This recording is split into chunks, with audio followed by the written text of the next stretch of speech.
Should the Knicks trade Randle or should they keep Randle and trade RJ Barrett? Guys, I want to welcome you back to the show. This is the Next Level Pod. I'm your host, Mike. And as you already know, we talk about sports, business, current events, special topics. Today, we are talking about the NBA. And like I said at the beginning of the show, intro, should the Knicks trade Julius Randle? We got a lot of people talking about the Knicks. A lot of people that are Knicks fans talking about Julius Randle is a problem. He's the reason why they're losing. I don't necessarily agree with that, but I do have a call-in friend, may call in and give his side of the story. He is a long-life Knicks fan. He is on Team RJ Barrett. He thinks RJ Barrett is the future. I'm just not sold on what I've seen. So before we get into that, I'll wait for him to text me and say he's ready. But before we get into that, let me just tell you why I'm talking about this. One, because I watched a podcast over the weekend, and it was Swagoo and Big Perk. I want to say that was on Monday. It might have been on Friday. I don't know. Get my days mixed up. But the point is, on this podcast, they talked about Julius Randle and how he is a part of the rebuild process. He got them to the playoffs last year. They did fairly well. He's a part of the rebuilding process. And it seems like he's pouting now. I don't know if it's because of RJ Barrett's emergence or if it's coaching changes, but they said he's pouting now. He's missing shoot-arounds. He's blowing off media events, something like that. Now, I don't know this. This is allegedly. I'm not there. I don't know. So don't take my word for it. But the point is, I do know he's a part of the rebuild. And something Swagoo said makes a lot of sense. Bro, if you can figure out how to keep this team afloat and actually do something in the playoffs, you are good in the city of New York for life. I mean, think about LJ. LJ is good. He never even won a title. But he's good in New York for the rest of his life. And to me, Julius Randle could be that next LJ. He's a little bit more skilled than Oakley. He could be that LJ type player. So it's just like, I agree with Swagoo on that. It's like, if you could just calm down. If I'm management, I don't panic. I don't trade this guy. I don't want to get too far in this take yet. I just talk to him. And if he can continue to grow and they mess around and build their bench up, New York could be a young and up-and-coming team that could do some damage. Now, my take is this. The formula for winning an NBA title has been a point guard, it's been a power forward, or big, a stretch four, and a wing player. You got 2 to 3 there. You need a point guard. We thought Quickly was going to be that. He's not that. He's a good backup, okay? But the point is, if you have to get rid of one of these two, which one is easier to fill? To me, it's easier to fill a wing player that can shoot threes and play defense and guard 2s and 3s versus a big man who can shoot threes, who can play in the post, who's not afraid to bang, who rebounds, that can guard 3, 4, 5. The league is full of 3-and-D guys. The league is not full of Julius Randles, in my opinion. And this is just my opinion. I'm not sold on RJ Barrett's skill level. So to me, while he's hot, while his stock is rising, you call up Sacramento. You call up Portland for sure. And you say, bro, y'all got Anthony Simons. He's on the way up. Y'all got De'Aaron Fox. You got Mitchell out there. He can step right in. We're going to send you Quickly, or we're going to send you Derrick Rose. So you got a backup point guard. If you're Portland, you don't need him. You call them two immediately and say, man, if we can get your boy here in New York, De'Aaron Fox, Dame Dollar in New York with Julius Randle and Grimes and Fournier and the bench, get rid of Kemba. Send them Kemba out there. Then they got a backup point guard, keep Quickly. That's what you do. Send them Kemba. He needs a change of scenery. And boom. Now you got 2 of the 3 pieces, and you got 2 of the 3 most important pieces. Now you just find you a playmaker, a cleanup man, and another shooter, and you're good. You got Mitchell. Mitchell's a cleanup man. Mitchell's a cleanup man on defense. He's a cleanup man on offense, throwing lobs all day. Funnel the defense towards Mitchell. Mitchell's blocking stuff left and right. Then you start working on your bench. To me, that is what you do. If you are Knicks management, you sit that man down and you say, look, let me show you what we potentially could do here and what we have planned for you and this team going forward. You get his head right if you're Knicks management, in my opinion. You don't just say, well, fuck it, you don't want to be here, we're going to trade you, and we'll just roll with RJ. I'm not RJ hasn't proven himself, in my opinion, long enough. I wasn't a fan of his at Duke. We'll see. I could be wrong. Maybe you keep RJ and Randle together, but I don't break that up, in my opinion. Now, the reason why I'm so high on Randle is because being a Laker fan before LeBron, I'm not a current Laker fan. I damn near hate the Lakers now. Go Warriors. But being a Laker fan before LeBron, when you had Julius Randle and they drafted him, and I'm like, why did you draft this dude? Like, he had no skill at all. He only went left, couldn't go right, couldn't hit shots. I mean, it was just like, why did you draft this dude? And then year 2, he comes back. He's a little stronger.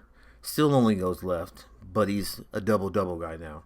I'm like, okay, I can see some potential. Yeah, he ain't going to win no title with this dude, but I can see some potential. Year 3, he gets traded. I mean, year 1, he broke his leg, but my point is I didn't like him then. But year 3, I want to say he gets traded. Gets traded to New Orleans, and he's out there killing boys.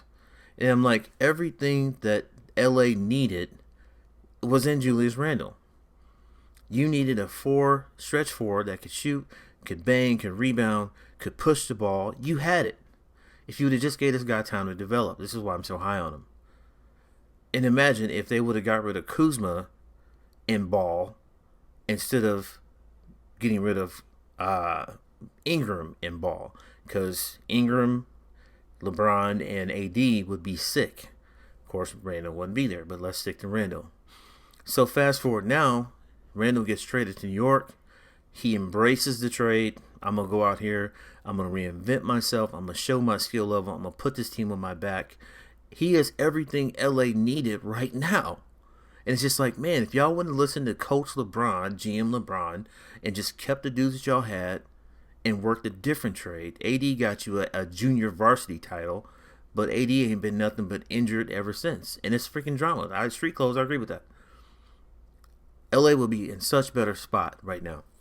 So Julius Randle is the player that continues to haunt me. And for me to see him playing the way he's playing in New York, it's bittersweet. But, hey, that's just me. I wouldn't trade that guy. I would keep him. I would trade Barrett if you're going to go after one of those 2-point guards. If you can't get Bradley Beal, if you can't get De'Aaron Fox, if you can't get Dame Dollar, I'm not sure you go after anybody. I'm looking at free agency market. I'm trying to shore up my bench. I like Fournier. I like Grimes. Let those guys fire threes. They get hot, whatever. And just keep building. The East is competitive right now, so you can't panic and just trade the ship. You keep building right now. Let some of these other dudes fall off while you getting your confidence up. Your boys are getting years of experience, etc., and you building your roster. To me, that's the way to go. So, like I said, I got a call-in buddy. He's going to argue why RJ Barrett should be traded. I hope he makes it. If he doesn't make it, I'll give you a quick glimpse of what he's going to say. He feels like the team is faster with RJ Barrett, which they are. They can shoot more threes. They win more. They're more exciting. I don't think they're built for longevity with RJ Barrett and out Julius Randle. That's just my opinion. I think they will play athletic teams that have athletic wings, and RJ might get you 30, but who else is going to score? Nobody's scoring down low. And you become a smaller team without Julius Randle when you only have Mitchell down there. I'm not a big Obi Toppin fan. Yeah, he can run, jump, dunk. I got to see more skill, more game out of him. That could be from playing time. But the point is, I don't think you plug him in Julius Randle's spot and we're okay. They're not the same guy. So that is my opinion. I'm going to head out to break. I'm going to see if I can get this guy on the line. If not, I want to thank you for listening. This is a short take on the NBA. And should the New York Knicks trade Julius Randle, I hope I've helped you occupy your time with something valuable that meant something to you. If I did, pay the show by hitting the like button, subscribe, and we'll see you in the next video. Alright, and I am back for part 2 of the show. No call-in guests, so I'm going to continue talking about the NBA. Like I said, I want to welcome you back to the NLP, the Next Level Pod. Now, one of the ways you can find us is if you just search on the NLP, you'll see us pop up. A lot of times it's going to be on the NLP, should the Knicks trade Randle for RJ Barrett, that kind of thing. Now, you won't know what's on the NLP, but if you just put in on the NLP, we should pop up. Or the Next Level Pod in the YouTube search, we should pop up. If you're listening to us on Apple Music, Spotify, Google Play, you just have to subscribe to the show. And every time we upload a video, you will get us. Now, some trades happened in the NBA. I don't know if you guys are aware of this or not, but one trade, it might cause some problems next year. I don't think it'll cause any problems this year, but it could cause some problems next year. The Clippers traded Justice Winslow, Eric Bledsoe, Keon Johnson, and a 2025 second-round pick for Norman Powell and Robert Covington from the Portland Trailblazers. Now, I am a Robert Covington fan. I think he plays big for being 6'8", and he's played center in Houston, I believe, for a little bit. He played in Minnesota. He helped them. He's a stretch four. He's really small forward, but he's a stretch four, can defend multiple positions, knows his role, and good team guy. So that was a good pickup for the Clippers. I think that will help them when it comes to defending LeBron and AD. It's really about who's defending LeBron and AD to give Paul George and Kawhi Leonard a break, right? He's a good bench player, etc. He'll help their bench. So I like that. Now, Norman Powell, who just busted out tonight, 28 points, he's going to fit in great with the Clippers. One, they run a pretty fast-paced offense. They shoot a lot of threes. They shoot a lot of quick shots. They are guard heavy. Their guards get a lot of the ball. So he'll fit in fine there. I never felt like he was a fit for Portland. I felt like Portland should never have gotten rid of Gary Trent Jr. To me, that was kind of like the same guy. He's a little bit more forceful, and Gary Trent Jr. shoots more threes. But I felt like Gary Trent Jr. fit in with Portland better, especially with what they got going on now with Anthony Simons there. But let's look at what this really means. By sending them Eric Bledsoe, a second-round pick, they may not even keep Eric Bledsoe. But this really means is that they are preparing for Dame Dollar to be gone. They are turning the keys over to Anthony Simons. They have a backup point guard in Eric Bledsoe. If CJ stays, cool. If CJ don't stay, cool. But I think they're expecting Dame to be on his way out, if you ask me. To me, that's what that trade was about. Yeah, you got a second-round pick. I don't know who Keon Johnson is. I've never seen him play, so I probably seen him play, didn't know who he was. I can't speak on him. But the four players that I can speak on, Powell, Covington, Winslow, and Bledsoe, I mean, Winslow's all right. He's a nice guy. He can hit threes. He can drive. He can slash. He's more of a slasher. He was a slasher at Duke. He's added some jump shot to his NBA career, so he can help you. I don't expect him to be the reason why they, turn the season around. He's a part. They could move him. They could keep him, etc. But to me, the Clippers definitely won this trade. Next year, when you see Kawhi, Paul George, what is the guy's name that I like? Reggie Jackson, and then you come in with Powell and Covington, and you got Morris. I don't know if they're going to keep Ibaka. I think they're going to get rid of him, but let's just say they keep him, and then you still got the French guy. I can't think of his name either, but long arms. I mean, and then you still got where's my roster at? You still got the white guy that shoots the threes. What is his name? Kennard. Kennard's a baller. So they got a nice little roster out there going in LA. They got a roster that can compete with Phoenix, compete with Golden State. A lot of twos, a lot of threes, a lot of fours, somewhere between 6'5" and 6'9". You got a bunch of guys like that are athletic or can shoot the three, can guard 1, 2, or 3, maybe some 4. They can play the pick and roll. They can switch off, etc. You got a lot of things going on. So when you add Kawhi and PG to that mix, man, that's going to be nice. Moving on, though, because there was another trade that happened, and this is on the Eastern Conference, where we got the Cavs and we got the Pacers, right? The Cavs have decided to give up Karis LeVert, 22 points a game, for Ricky Rubio, 2 second rounds and a first round. Now, the Cavs also get a second round pick. And when I first saw this, I thought, wow, the Pacers got robbed. The Pacers lost this, the Cavs won it. Immediately what I thought. If you add LeVert to that roster where they are already down Colin Sexton, so they needed another guard to step in that can score, that can help Garland. Sexton comes back, great. You got another guy who can score, who can help Garland. The Cavs are moving in the right direction. They really are. That's why I felt like they won that trade, right? The Pacers, I don't know what the problem is in Indiana. I don't know if it's the coach. I don't know if it's the players. I don't know if it's the general management. I don't know what's going on. Nicholas Batum was the French guy that I was talking about for the Clippers, by the way. No disrespect to him. Nicholas Batum. Now back to what I was saying. The Cavaliers are going in the right spot, the right direction. I don't know what's going on with the Pacers. I don't know if it's the players. I don't know if they have too many threes, too many fours. You got Miles Turner talking about he wants to go somewhere where he can be the main guy. It's like you're not the main guy on your own team. What makes you think you're going to be the main guy somewhere else? He would fit in great with the Hornets. You got Hayward might be getting traded back there, possibly for Miles Turner. You got Sabonis, who I think would fit in multiple teams. Imagine Sabonis in Boston if they don't have to give up one of those big two guys. That would be sick for Boston. So it's a lot of teams out here that could pluck some players from the Pacers. But what I really saw when I looked at this trade, you guys let me know what you think.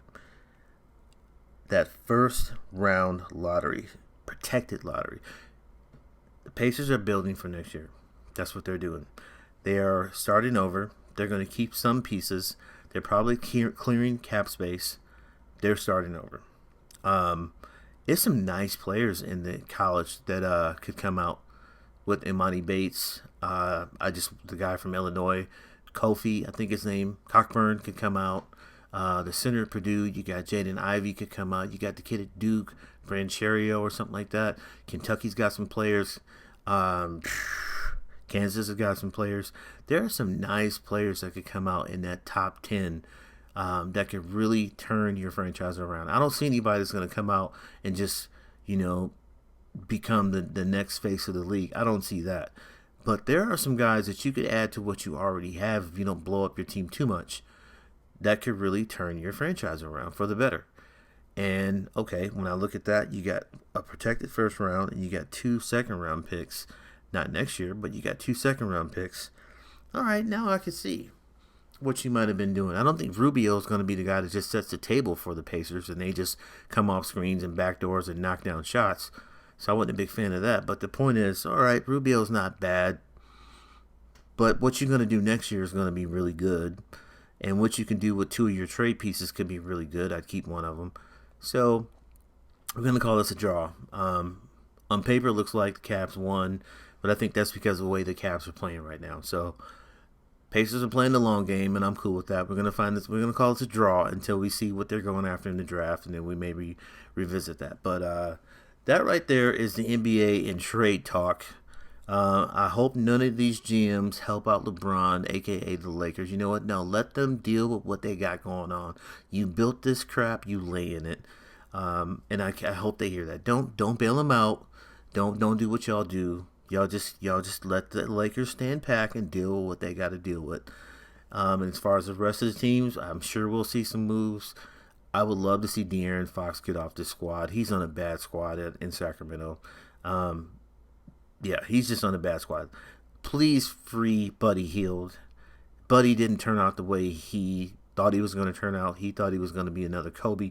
It didn't happen. But the point is, why is Buddy Hield playing like 10, 15 minutes a game, and then when he gets in the game, he just fires 3 after 3 after 3? Please free Buddy Hield. A player that I hope stays with Charlotte, Bouknight. Please keep Bouknight. I understand you got Ball and you have Terry Rozier, and I would not trade Terry Rozier. Terry likes it there, and he sets the tone for those guys. Bouknight can ball. Find minutes for him, for all 3 of them. Put them in there together. Put Bridges in there, get you a center, and run with that. Get rid of Hayward and run with that. Don't trade him.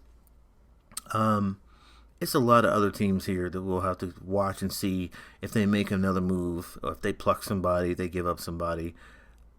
And that's all we can do. So that's my take on the NBA. If you like what you heard, hit the like button, subscribe, come back. This is the Next Level Pod, the NLP. Remember, search on the NLP. You'll find today, Knicks, should they trade RJ Barrett or Julius Randle? I'm your host, Mike, and I will see you in the next episode.